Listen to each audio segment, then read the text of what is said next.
দুপ্তগ্রামের শান্ত পরিবেশকে পেছনে ফেলে আমরা দুই বরিষ্ঠ নাগরিক পরিবার যাত্রা শুরু করলাম পঞ্চচুল্লী বেস ক্যাম্পের উদ্দেশ্যে।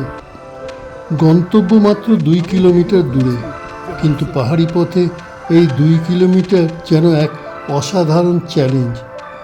তার মধ্যে প্রায় 500 মিটার খাড়া চড়াই, বয়সের ভার, শারীরিক সীমাবদ্ধতা সব কিছু সঙ্গী করেই ধীরে ধীরে এগিয়ে চলেছি আমরা।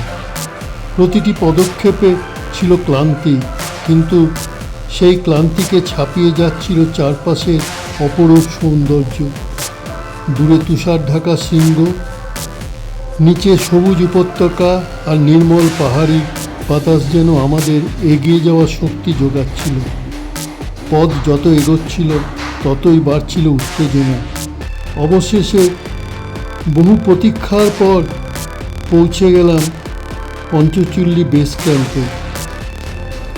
আর তারপর চোখের সামনে ধরা দিল প্রকৃতির এক অপূর্ব সৃষ্টি, পঞ্চচুল্লীর মহিমান্বিত 5টি শৃঙ্গ, যেন আকাশ ছুঁয়ে দাঁড়িয়ে থাকা বরফে মোড়া 5টি অগ্নিকুণ্ড। সেই দৃশ্যের সামনে দাঁড়িয়ে সমস্ত ক্লান্তি, সমস্ত কষ্ট মুহূর্তের মধ্যে মিলিয়ে গেল। মনে হলো এই সৌন্দর্য একবার চোখে দেখার জন্যই এতটা পথ পাড়ি দেওয়া সার্থক।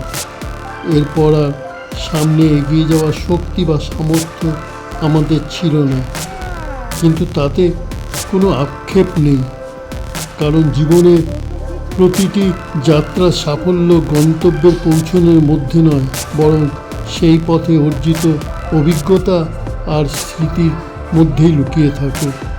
পঞ্চচুল্লীর বুকে কাটানো এই মুহূর্তগুলো তাই চিরকাল আমাদের মনে অমলিন হয়ে থাকবে।